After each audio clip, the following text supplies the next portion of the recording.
The silence surrounding this story is deafening, and that is precisely how the Indiana Fever planned this masterstroke.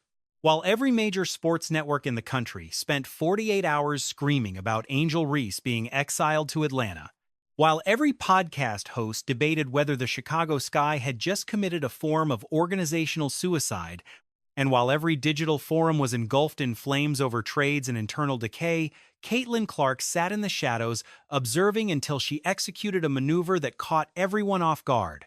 She simply posted about treats, specifically chocolate chip cookies at the legendary Wrigley Field. With that single act, she achieved a level of influence that no blockbuster trade or corporate press conference could ever hope to touch. She effectively claimed the throne of the Windy City without ever stepping onto a professional hardwood floor.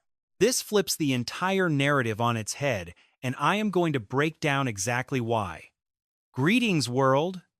You are locked into WNBA Pro. This is the gritty analysis that every other creator is too intimidated to touch. Let us dive in and watch the sparks fly. Listen, we need to stay glued to these updates. Every notification matters in this fast-moving and unpredictable landscape. Right now, there is heavy buzz that a talent like Aaliyah Smith is looking to wear that Indiana Fever jersey. Picture the scene. Early Monday morning, April 6, 2026, the league hiatus officially ends and a massive bombshell detonates. Chicago ships Angel Reese to the Atlanta Dream, the face of the team and the most debated athlete in the sport, gone in an instant. They dumped her for a pair of opening round picks that will likely fall somewhere in the middle of the pack. Analysts handed the Sky a failing grade, a literal F. The fan base is reeling, and legends of the game are simply stunned. The entire basketball community is united in one thought. What on earth is the Chicago front office thinking? And in the heart of that absolute storm, just as Chicago hit rock bottom and fans were grieving the loss of their icon, Caitlin Clark effortlessly tossed out a digital spark. The Cubs had just announced a contest for their 150th anniversary, searching for the perfect cookie recipe for their stands. Clark, a die-hard Cubs enthusiast, shared it with 5 words that set the servers on fire. I would love to test those. Pay close attention, because the true significance of this moment is being ignored by the masses.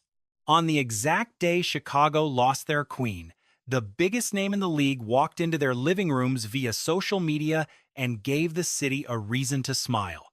The response from the Cubs was instant.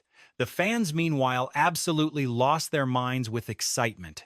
One user joked that the Sky just cleared a roster spot for her, while another suggested she start pitching for the Cubs.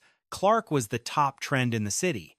Not the trade, not the Sky, and not Reese. It was Caitlin Clark dominating the conversation in the very city that just lost its hero.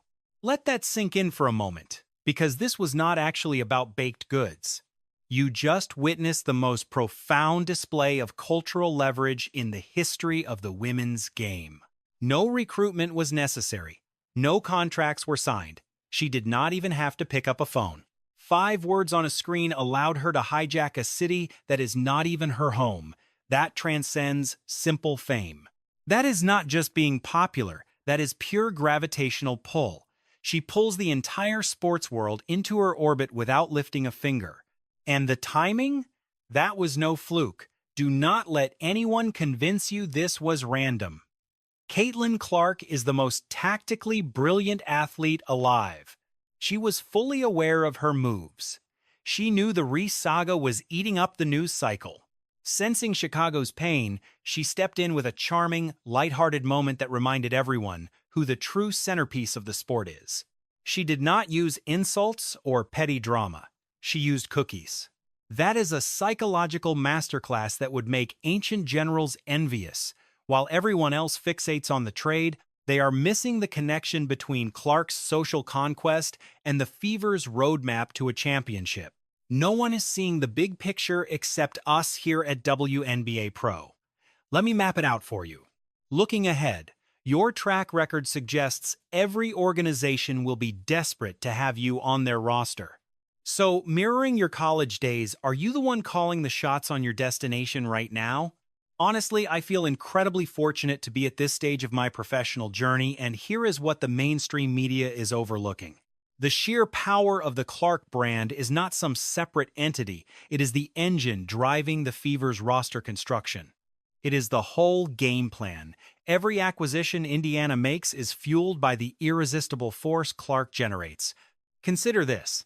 Why did Kelsey Mitchell choose to stay in Indy on a qualifying deal rather than exploring her options? It is simple. She wants to be part of the Caitlin Clark era. She has been vocal about it. Clark even declared it to the world. Bringing Kelsey Mitchell back was their top mission because she is the perfect partner on the court. If a phenom like Clark publicly recruits you on national television, you don't stall. You sprint toward that destiny. Mitchell secured $1.4 million on a Supermax deal. Witness the Clark gravity. Why would Lexi Hall stay as a restricted agent with other options? She witnessed this squad's massive ceiling with Clark healthy. Hull competed in every single matchup during the previous calendar year. Observing Clark for 13 games revealed the Fever's true power with their cornerstone present. 16.5 points and 8.8 assists. Pure magic. Hull isn't walking away from that heat. Not a chance. That restricted offer was signed in her heart before the ink dried. That is the Clark magnetism. Why is an unrestricted Sophie Cunningham returning? Because her bond with Clark transcends the hardwood and the game. Cunningham morphed into Clark's personal protector, her enforcer, her ultimate ride or die. She literally sacrificed a tooth shielding Clark from J.C. Sheldon. It went viral, launching her past 1 million followers. Her fame skyrocketed specifically due to that Clark alliance. You really think she ditched that spotlight, abandoning this for some nameless franchise where she's just another face? No, Cunningham is back because of Clark. That is the Clark phenomenon. Now, let's discuss the hidden factor everyone is currently missing. This secret weapon flips the entire off-season script. Elite free agents are tracking Clark's off-court empire. They see the packed houses, the massive merch sales, and the digital dominance. A simple cookie tweet generates more buzz than a multiplayer blockbuster trade. Every pro thinks, I need that spotlight. When Elena Smith mentions best fit, what's the real meaning? It signifies winning titles, scaling a personal brand, and performing for an obsessed fan base. Indiana satisfies every single one of those requirements. When Azora Stevens praises Indy on social media and teases Fever fans, it isn't about the local climate. She understands that aligning with Caitlin Clark puts you on a global stage. That's the Clark gravitational pull, Indiana's ultimate asset. Others offer cash, the Fever offer legacy. I'm seeking the perfect fit, and honestly, I truly adored Minnesota. But rosters are shifting drastically across the league this season. I'd fail myself by not weighing every path. I love the Gophers, but I must look elsewhere. Listen closely. Now, let's dissect the Fever's master strategy. What Amber Cox and the brass are orchestrating isn't luck, it's calculated. A cold, methodical, and ruthless dismantling of every other team's championship aspirations. It started way before the market opened. Phase 1. Lock the core. Mitchell's Supermax is signed. Hull is tendered. Cunningham is imminent. Clark, Boston, and Timpson are already locked in. Within 48 hours, the Fever secured 6 pillars for their championship blueprint. No other organization pivoted that quickly or with that much tactical precision. While rivals were still arguing over rosters, Indiana had already poured the concrete. Phase 2. Hunt specific specialists. The Fever don't require another superstar. With 3 stars already, they need the perfect pieces to bridge the gaps. A defensive force who drains threes like Alana Smith, the top defender who averaged 1.9 blocks and 40% from deep, or a versatile wing providing bench scoring and floor spacing. Think Azora Stevens, Kennedy Burke, or a reserve guard to relieve Clark. They have choices. The Fever have their targets and the capital to land them. Phase 3. Draft cheap, elite talent. Holding the number 10 pick means a low-cost contributor ready for immediate impact. In a $7 million cap world, a productive rookie on a minimum deal is priceless. For Indiana, the draft isn't some secondary thought. It's the cornerstone of their financial stability. Phase 4. Let the Clark effect finish them. When free agents weigh their futures, they'll compare rosters, coaches, cities, and growth. And once the dust settles, Indiana will be the obvious choice every single time. Indiana possesses the league's most lethal backcourt in Clark and Mitchell, plus an all-star post in Boston and Hull's elite lockdown perimeter defensive skills on the wing. No other WNBA organization commands a following this incredibly loyal. Their culture is the league's finest, forged through more turbulence than any other roster has endured in recent memory. And they have a $78 million practice facility on the way that will be the largest in the WNBA. Which other franchise can offer all of that? Nobody recognizes how complete this master plan is. Everyone is just obsessing over isolated moves like Mitchell's newest contract. When you analyze the entire chessboard instead of individual pieces, you realize that Indiana is playing 5 moves ahead of everyone else in the league right now. They aren't simply following market trends. They are redefining the market, with the massive brand power of Clark serving as the primary engine. Whenever a whistle blows, Alana Smith will be the one to handle it. She hits triples and plays lockdown defense. She is clearly a Defensive Player of the Year candidate. Seriously, the Indiana front office faces massive decisions regarding how they move forward with both of these specific roster pieces. Let me tackle something that makes people sweat because we need to address the financial elephant in the room. By 2026, the cap hits $7 million with $3.4 million already committed to their big three. That leaves roughly $3.6 million for 9 more roster spots. Subtracting Hull and Cunningham's significant raises leaves about $2.5 million to pay for 7 more players. It is incredibly tight, and skeptics are already salivating, claiming they can no longer afford any quality talent. The cap will destroy them. They expect a top-heavy squad without depth, but stop the cap won't kill Indiana. It will prove their front office brilliance. Winning titles under a hard cap isn't about total spending. It is about surgical precision with every single dollar. The Fever have identified the exact pressure points where they need to invest their available cash. You max out Clark, Mitchell, and Boston. They consume half the budget and are worth every single penny spent. You pay core role players like Hull and Cunningham fair value for their efforts without bankrupting the entire team. You sign one impact free agent like Smith or Stevens at $400,000 to $600,000. Then you complete the roster using league minimum veterans, along with your latest incoming talent from the draft. That provides 12 players, 3 stars, 2 specialists, 1 major addition, and 6 veteran contributors on cheap deals. This is exactly how legendary dynasties are constructed. The Warriors didn't win 4 rings with 12 max players. They had a core 3 and surrounded them with smart, affordable role players. Indiana is using that same winning playbook, but there is one massive factor that nobody is discussing yet. The Fever have a recruiting advantage that no other squad possesses.